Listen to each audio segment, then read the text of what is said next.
اللهم صل وسلم وبارك عليه.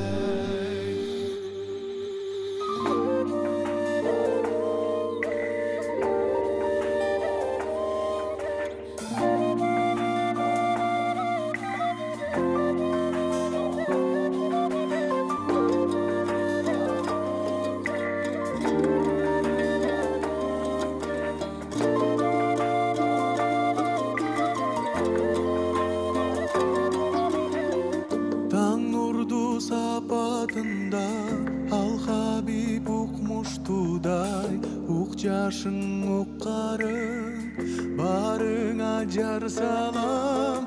Көңлүмдүн султаны, аламдын пайгамбары, ук жашың уккарын ал улуу Мухаммад. Сенин бүт дуаларың бизге дары, бүттүнөгө улуулук нуру бир сенден тарады.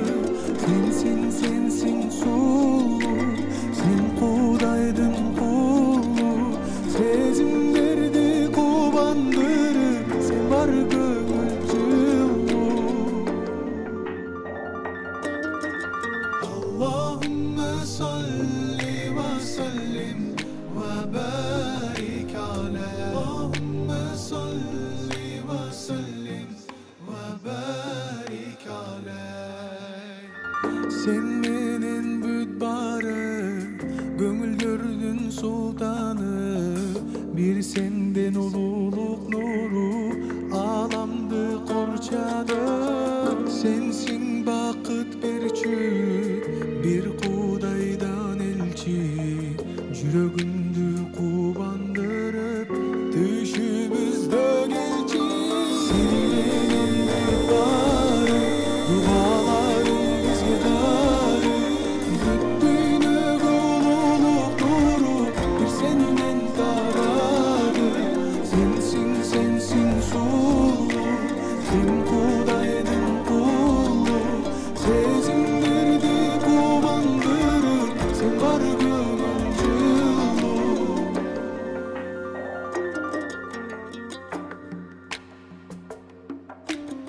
Allahümme salli ve sellim ve barik aleyh. Allahümme salli ve sellim ve barik aleyh.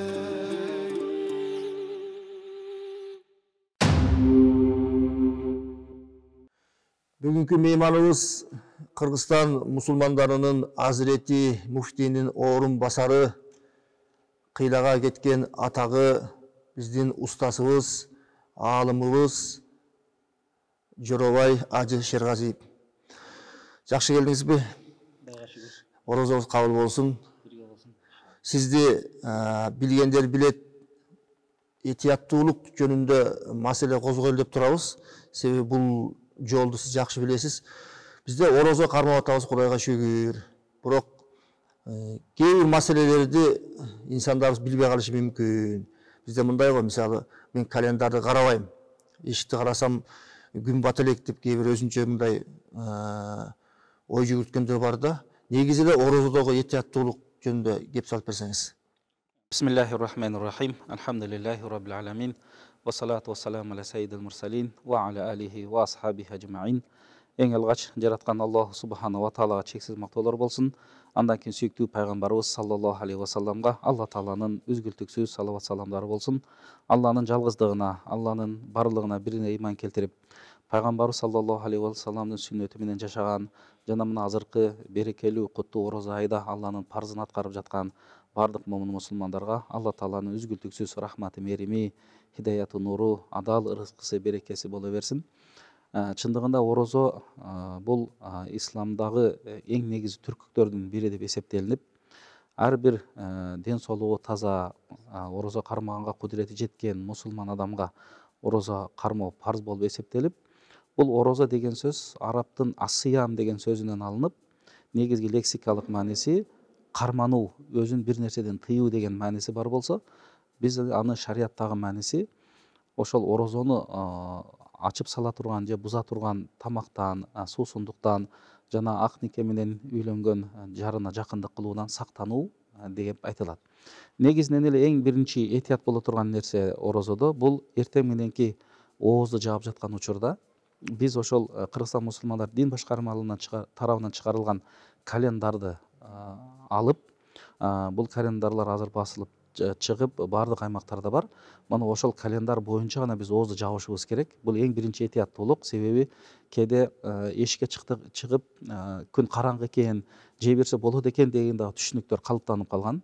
Мына ошол түшүнүктөн биз алыс бололу дагы. Бул азыр илимий жагынан тастыкталып жазылган календар болгондуктан, ал календардагы убакыттан кийин оозду жаап койгон болсо, ал күнкү орозосу мындай дурус болбой калат, туура болбой калат. Ак жип менен кара жиптин айырмасы билинген убакта деп дагы амал жүрүштүлөр бар. Ооба, Куранда ошондой ак жип менен кара жипти деп келгени менен кээ бир ошол эле учурда сахабалардан деле биринчи укканда түшүнбөгөндөр деле болгон да. Чындыгында жана ак жипти көзгө көрүнүш керек дегендей. Жок, бул ошол баамдат фажр намазынын, баамдат намазынын убагынын кирүүсү деген мааниде келет. Мына ошого биз эң бекем бололу.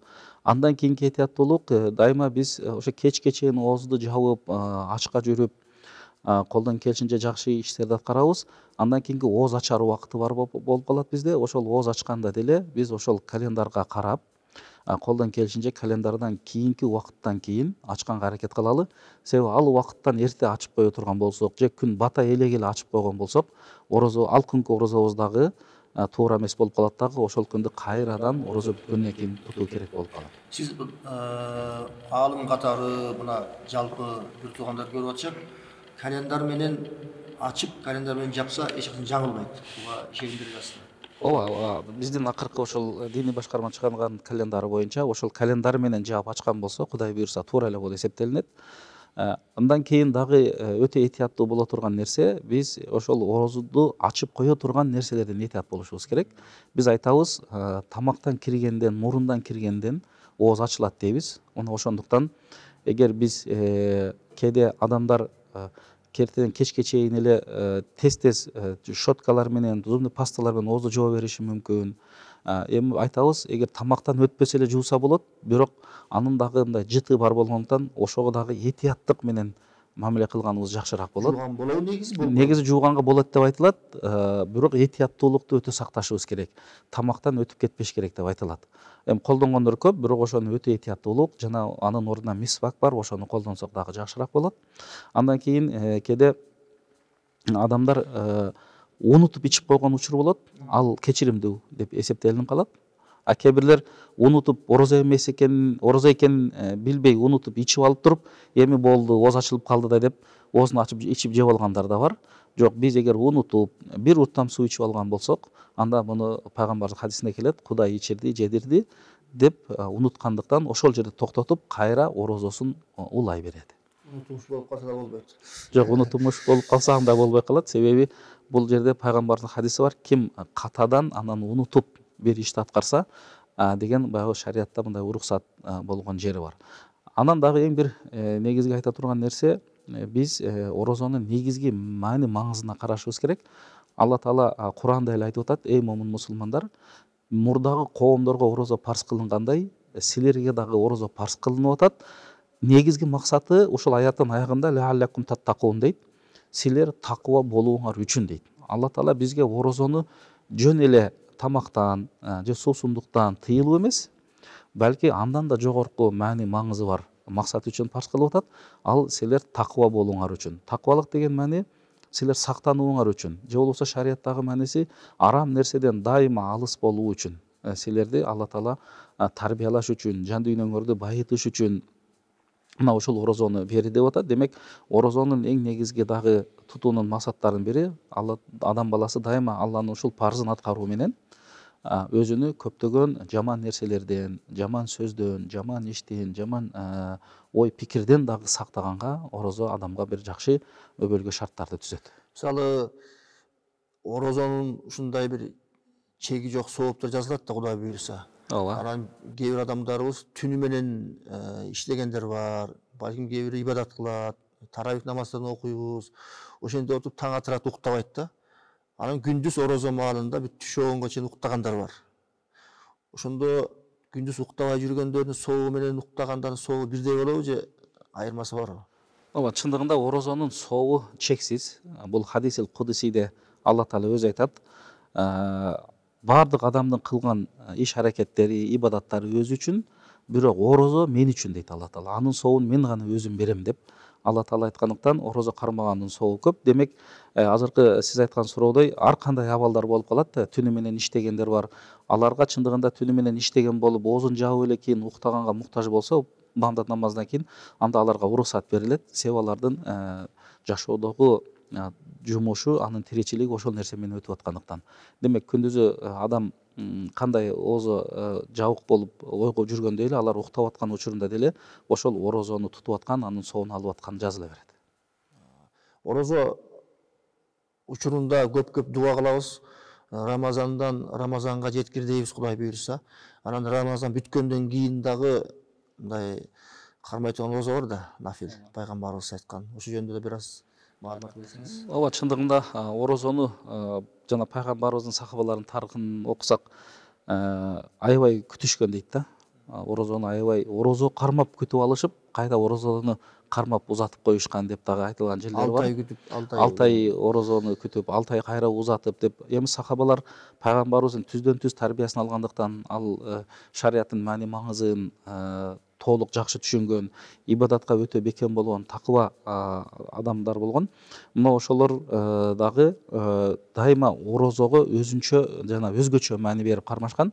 Ал эми пайгамбар саллаллаху алейхи вассалам ошо орозодон кийинки тута турган орозодон кийинки ай бул Шаввал айы болуп эсептелинет. 10-ай. Ошол Шаввал айында 6 күндүк орозо бар дейт. Мына ошол 6 күндүк орозонун дагы өтө соогу баягы эпегейси зор болуп эсептелинет шариятыбызда. Мына ошого пайгамбарыбыз үндөгөн 6 күндү Шаввал айынан тутуп койсо жакшы болот. Аны бөлүп тутабы же арты менен артына тутабы айырмасы жок. Бирок колдон келишинче аны артынан биринин артынан бирин тутуп койгон жакшыраак болот. Ошол Шаввал айынын ичинде. Шаввал айынын ичинде. Алла разы болсун устаз. Устаздан кийин азыр ушул орозодо элдер этияттуулукту карманабы, канчалык деңгээлде түшүнөт, бул жөнүндө тартылган тасмага көңүлүңүздү бурмакчыбыз. Орозодо эмнелерден этият болуш керек? Тамагына кар же жамгыр суусу кирсе, кулак мурунга суюк дары куйса, башка адам тарткан тамекинин түтүнүн өзү каалап жыттаса, теридеги ачык жарага сүртүлгөн суюк дары ичке кирсе, тиши канаган адам оозундагы канды жутса же түкүрүк өлчөмү менен барабар болгон аралаш канды жутса, тиштеринин арасында калган нокот менен тең нерсени жутса, мурунга тартылган суунун ооздон чыгуусу, саарлык убагы чыккандан кийин саарлык чыга элек деген ой менен жеп ичүү, кагаз, таш, пахта, чөп, бышпаган күрүч сыяктуу дары жана азык болбогон нерсени жутса. Жоробай устазыбыз менен сүйлөшсөк сөзүбүз бүтпөйт. Кызыктуу темада отурабыз. Аалымдардын бизде эмес, Россиянын аалымдары кээ бири да дүйнөдө көрсөтүп жүрөт. Баягы көлгө чаба курса болот, бассейнге түшсө болот деп атүгүл өздөрү да түшүп көрсөткөн аалымдарыбыз бар. Негизи эле орозо учурунда сууга түшсө болобу? Негизи биз жана айтып өткөндөй, этияттуулук дегенде эң негизги орозону ача турган нерсе ошол адамдын оозунан тамак кирген болсо жана мурдунан, мисалы кээ бир адам ооруп калып мурдунан дары куйган болсо, ошол дары ашказанга жеткен болсо оозу ачылып калат деген жерлер бар. Мына ошол эки жерди биз аябай сактаган болсок, оозубуз ачылбайт. Ал эми сууга түшкөндө деле сууду жутуп албастан, мурундан суу кирип кетпестен этияттык менен түшкөн болсо, бул учурда ооз ачылбайт деп айтабыз. Бирок этияттыктан эгер ага эч бир баягы муктаждык жок болсо дегендей, зарыл болбосо, түшпөй койгон эле жакшы болот. Бул дагы ошол орозо учурунда этияттуулук деп эсептелинет. Кээде ошол пайгамбарыбыздын доорунда салкындоо үчүн деле көп күн ысык болуп калган учурлар болот. Салкындоо үчүн деле баягы аябай ысыкта даарат алып дагы өзүн салкындаткан сахабалар болгон да. Эми азыркы учурда мына ошол сууга түшүү деле бар экен. Ошол сууга түшкөндө эгер башын сууга чөктүрбөй малбастан түшкөн болсо ооз ачылбайт. Эгер башын салып алган учурда деле оозу мурдунан суу кирбесе орозосу ачылып калбайт.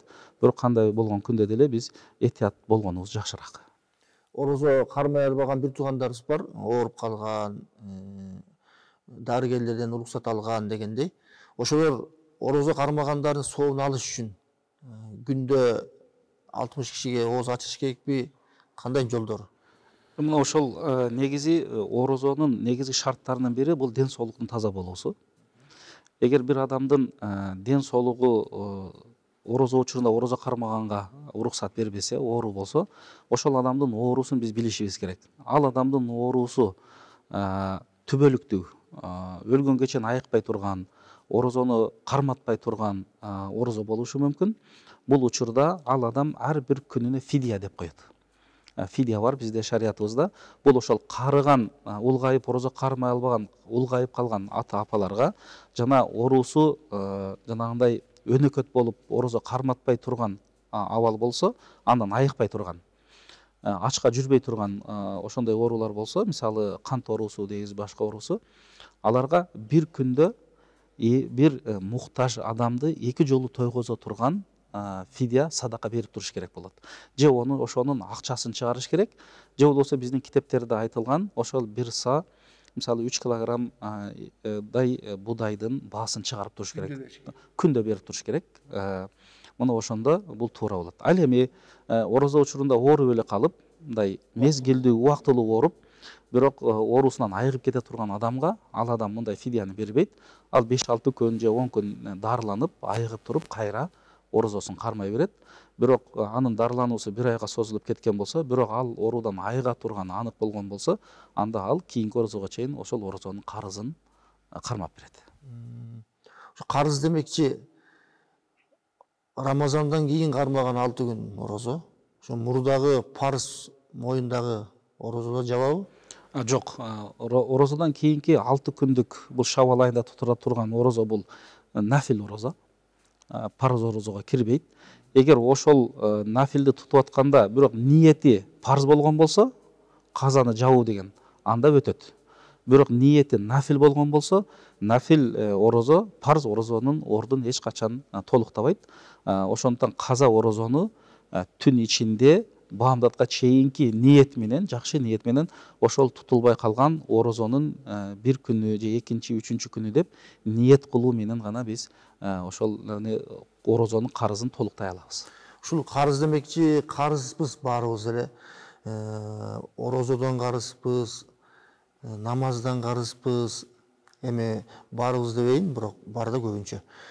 Ошо жеңил жолу кандай? Сиз мындай кеңеш беретиңиз, кээ бир айтат да, кыштын күнү болгондо алда ошо мурдагы кармалбай калган орозодон кутулуп алыш керек дегендер бар. Кээ бири пайгамбарыбыздын сүннөтү, дүйшөмбү, бейшемби кармаса жакшы болот деп. Негизи адамга эң мындай жеңил жол кайсы карыздан кутулуунун?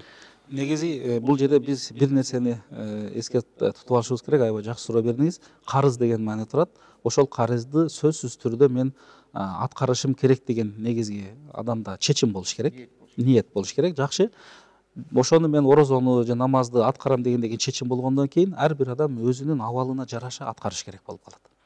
Орозону ошол эле мисалы 1-чи күн жана 4-чү күн тутуп аткан орозолорду нафил эмес, карыз ниет кылып мурдагылар деп тута берген болсо, анда ошолор жабылып кетет.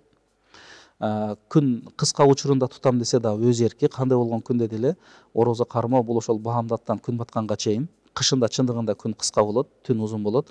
Ал дагы кээ бир адамдарга мүмкүнчүлүк түзөт, жакшы карыздан кутулуп алганга. Ал эми баягы ниети күчтүү адамдар жылдын кайсы убагы болбосун орозо кармап карыздан кутула беришет. Ал эми намаздын карызы болсо, намаздыкындагы бир 2 жолду айтып жүрөбүз. Эми ар ким өзүнүн абалына жараша бул деле.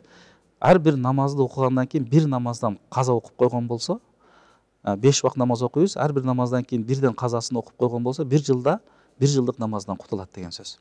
Кээ бирлер кечинде куптан намаздан кийин, витр намазын окуп алгандан кийин 1 күндүк намазын окуп коет. Ошентип эч таштабаса 1 жыл. бул учурда деле 1 жылдык казасынан кутулат деген сөз.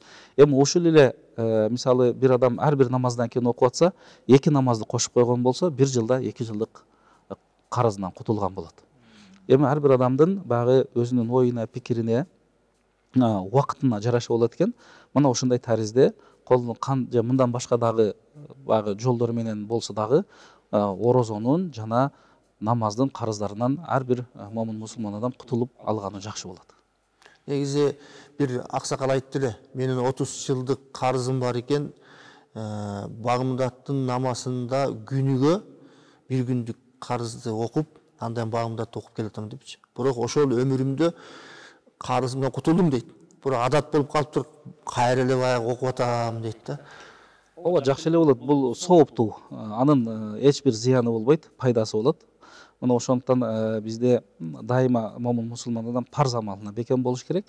Андан кийинки ошол сүннөт намаздарга дайыма бекем болуш керек. Себеби кыяматта Алла Таала биринчи парз намаздардан эсеп китеп кылып, парз намаздары толукталбай калса, ошол окуп жүргөн сүннөт намаздары ошону толуктайт деген дагы пайгамбарыбыздын хадиси бар. Ошондуктан дайыма биз намазга колдон келишинче бекем болгонубуз жакшы. Сүннөттү да аткарып, карызды да жапсак, андан бешбетер жакшы болот экен да. Кээ бирөө айтып калат да турмуштачы, эми сооп эле дейсиңер, сооп деген эмне дейт да. Ошо сооп деген эмне? Сиз алым катары мындай түшүндүрсөңүз. Эми сооп деген бул Кудайдын адам баласына бере турган сыйы, нематы деп айтабыз. Ал көзгө көрүнбөгөнү менен, бирок кыяматта адам баласы Алла Тааланын алдында эсеп китеп берип жатканда оң таразасын оор кылып баса турган. Кыяматта ар бир адамдын колуна бул дүйнөдөгү жашаган китеби берилет дейт. Ошол китеби кимге оң колунан берилсе, анын бара турган бейиши, жайы бейиш болот дейт. Мына ошол китеп оң колунан берилгенге себепчи боло турган нерселердин бардыгы сооп деп айтылат. Ошондо биз намаз окуганыбызга сооп алсак, бир күндө 5 убакыт намаз окусак, 50 намаздын сообун алабыз. Мына ошондой ар бир парз намазыбызга, кайрымдуулук иштерибизге, орозо зекетибизге, балки бирөөгө жакшы жылмайып маанайын көтөргөнүбүзгө деле Алла Таала соопторду берип отурат экен. Мына ошол сооптор бизге кыяматка жыйнала берет экен. Мына ошол момун мусулмандын эң негизги ыйманынын бекемдигинин бир көрүнүшү дагы ошо Алла Таала тарабынан берилип аткан соопторго ишенгендигинде. Бул жөнүндө көптөгөн пайгамбардын хадистери бар, көптөгөн окуялар бар бул жөнүндө айтылган. Мына ошолорду көп окуган болсок, бул нерсенин да маанисин көбүрөөк жакшы терең түшүнгөн болсобуз, бир окуяда кыскача эле мен ошол окуянын жыйынтыгын айталын. Бир киши жолдо кетип жатып, бир муктаж болгон аялга жана баласына колундагы бар болгон бир кесим нанын берип өткөндүгү үчүн кыяматта мына ошол чын ыхлас менен берген кайрымдуулугу ана сооп алгандыгы бул адамды ошол кыяматтын коркунучунан куткарып бейишке киргизди дейт. Мына ошол учурда берилген ыхластуулук менен, чын ниеттүүлүк менен берилгендиги. Ал эми чындыгында момун мусулмандар канчалаган парз амалдарды аткарып атат, кайрымдуулук иштерди кылып атат. Мына ошолордун бардыгы чын көңүлдөн ыхластан болгон болсо, мына ошолордун бардыгынын сообун Кудай буйрса, берекесин дейли, бул дүйнөдө анын сообун кыяматта көрөт. Алла разы болсун. Биз шек күмөнсүз ишенебиз. Эми ишенбегендерге албетте ар кандай сөз чыгара беришет. Ал эми сизге суроо бергенин себеби көрөрмандар дагы билбей жүргөн болсо билип алсын деп айтып атам. Орозо учурунда бир профессор илгери студенттерге айтыптыр да, Кудай Таала деген бар болсо силерди кыйнап намаз окуттуруп, анан орозо карматпай эле убада кылган бейишинде киргизе бербейби десе, бир студент айтат дейт, агай сиз 5 жыл окутуп кыйнабай эле диплом бере бербейсизби деп. Анысы кандай Кудай Таала бизди бейиште Фирдауста сүйүндүрсүн.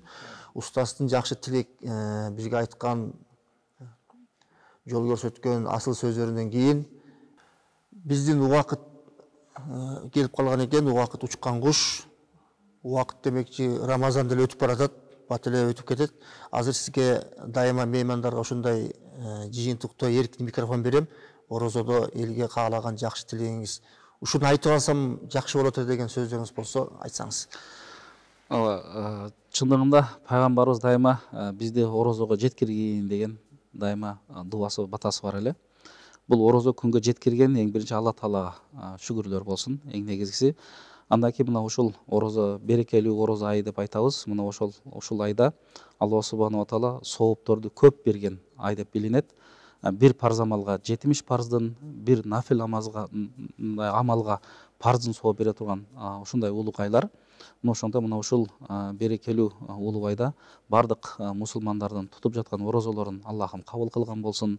Мына ушул орозолордон жакшы сабактарды, жакшы пайдаларды алып, орозодон кийинки орозого чейин жашоолорун ыймандуулукта, жакшы иштерде, элибизге, жерибизге, динибизге пайдалуу болуп өткөрүүсүн каалап кетем.